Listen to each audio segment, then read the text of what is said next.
میں عجیب بات آپ کو سناؤں کہ ایک دفعہ ہم حرم شریف میں بیٹھے ہوئے تھے، مفتی محمود رحمۃ اللہ علیہ میرے ساتھ ان کا بہت ہی قریبی تعلق تھا، اور جب بھی تشریف لاتے تھے میرے گھر میں ٹھہرتے، حج بھی میرے ساتھ کرتے۔ تو ہم بیٹھے ہوئے تھے رکن یمانی اور حجر اسود کے درمیان میں، اتفاق سے باتیں چل پڑی۔ تو مفتی صاحب نے کہا کہ مکی صاحب، میں اللہ کے آگے بڑا روتا تھا، گڑ گڑاتا تھا، تہجد میں بھی روتا تھا کہ یا اللہ، میں ایک قرآن و حدیث پڑھانے والا بندہ، ساری زندگی جس نے حدیث پڑھائی ہو، ساری زندگی جس نے فقہ پہ کام کیا ہو، میرے کس گناہ کی سزا ہے کہ میں اسمبلی میں آ گیا؟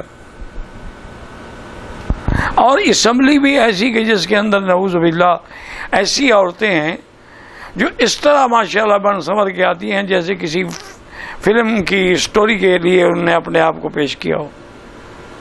اور جس انداز میں وہ تضحیق کرتی ہیں علماء کی، داڑھی والوں کی، مذہب کی، تو میں حیران ہوتا تھا کہ اللہ میری کس گناہ کی سزا ہے۔ بعد میں انہوں نے کہا کہ مکی صاحب، جب قادیانیت کا مسئلہ چلا اور جب مرزا ناصر جو ہے وہ اسمبلی میں آیا، اور الحمدللہ اللہ تعالی نے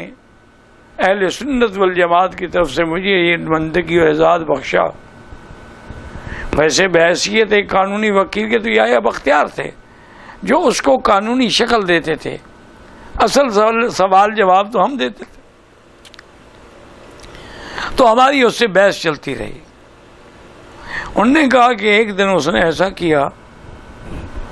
کہ وہ اتنا بڑا بنڈل اخباروں کا لے کے ساتھ آیا۔ اس نے کہا صاحب اسپیکر، بحث کے آغاز سے پہلے میں آپ کی توجہ دلانا چاہتا ہوں، یہ دیکھیں فلاں تاریخ کو اشتہار شائع ہوا،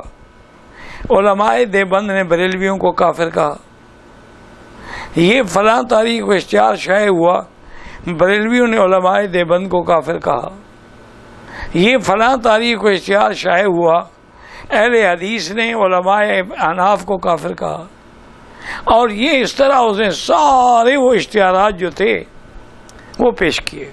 انہوں نے کہا جناب اسپیکر، ان مولویوں کو تو عادت ہے کافر کہنے کی، اگر انہوں نے ہمیں کافر کہا ہے تو آپ اتنا سنجیدگی سے کیوں لے رہے ہیں؟ یہ تو کہتے ہی رہتے ہیں، یہ لوگوں کو مسلمان کم بناتے ہیں، کافر زیادہ بناتے ہیں۔ انہوں نے کہا اس نے ایسی یعنی مغز تقریر کی کہ اسمبلی اس سے بڑی متاثر ہوئی، اور سب کی نظریں اب مجھ پہ لگی ہوئی تھی کہ مفتی صاحب اس کا کیا جواب دیتے ہیں، یہ حقیقت ہے، اب حقیقت سے تو انکار نہیں کیا جا سکتا۔ تو میں جب جواب کے لیے کھڑا ہوا تو میں نے کہا صاحب اسپیکر، مرزا ناصر نے جو کچھ پیش کیا بالکل ٹھیک ہے، میں مانتا ہوں، میں تسلیم کرتا ہوں، لیکن علماء دیوبند نے جب بریلویوں کے خلاف اشتہار دیا کہ یہ قبروں پہ سجدہ کرتے ہیں، غیر اللہ کے نام پہ چڑھاوے چڑھاتے ہیں، غیر اللہ کے نام پہ قربانیاں کرتے ہیں، یہ الزامات لگائے گئے کہ ان وجوہات کی بنا پر ہم انہیں کافر کہتے ہیں، تو فوراً بریلوی علماء کے بڑے بڑے جو علماء تھے انہوں نے جواب دیا کہ جناب ان چیزوں کو ہم بھی شرک سمجھتے ہیں، اگر ہمارے لوگ کرتے ہیں وہ کرتے ہیں جو جائز ہے، تو ہم تو ان چیزوں کو نہیں مانتے۔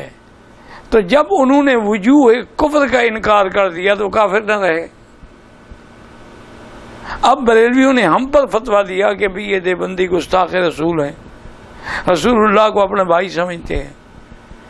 ان کی شان گھٹاتے ہیں، اولیاء کے منکر ہیں۔ ہم نے ان کا جواب دیا کہ آپ غلط کہہ رہے ہیں، ہم تو سرکار کو خیر البشر اور سید البشر مانتے ہیں اور امام الانبیاء مانتے ہیں، ایسی بات تو ہم سوچ ہی نہیں سکتے۔ تو ہم نے بھی وجوہات کفر کا انکار کر دیا، فتویٰ ختم ہو گیا۔ مرزا صاحب، آپ پر جو کفر کا فتویٰ لگا ہے کہ آپ نے مہدویت کا، آپ نے نبوت کا دعویٰ کیا، آپ بھی وجوہ کفر کا انکار کر دیں، ہم فتویٰ واپس لے لیتے۔ آپ کہہ دیں کہ نہیں جی نہیں، مرزا صاحب تو نبی نہیں ہیں، بات ختم ہو گئی۔ تو کہتے ہیں کہ اس دن مجھے یہ خیال آیا پھر فیصلہ بھی الحمدللہ ہمارے حق میں ہوا کہ اللہ نے شاید مجھے اسمبلی میں اسی لیے بھیجا تھا، کیونکہ میں عطا اللہ شاہ بخاری سے کوئی بڑا لیڈر نہیں تھا.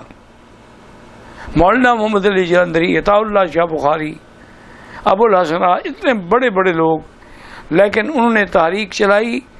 10,000 مسلمان شہید ہو گئے، لیکن ختم نبوت کا مسئلہ حل نہ ہوا. اور ہمارے دور میں کسی کو تھپڑ بھی نہیں لگا اور ختم نبوت کا مسئلہ حل ہو گیا. وجہ کیا تھی کہ ان کے پاس باہر کی قوت تو تھی، اسمبلی میں قوت نہیں تھی. اب ہمارے پاس اندر بھی قوت تھی، باہر بھی قوت تھی، اس لیے ہم اس مسئلے میں کامیاب ہوئے.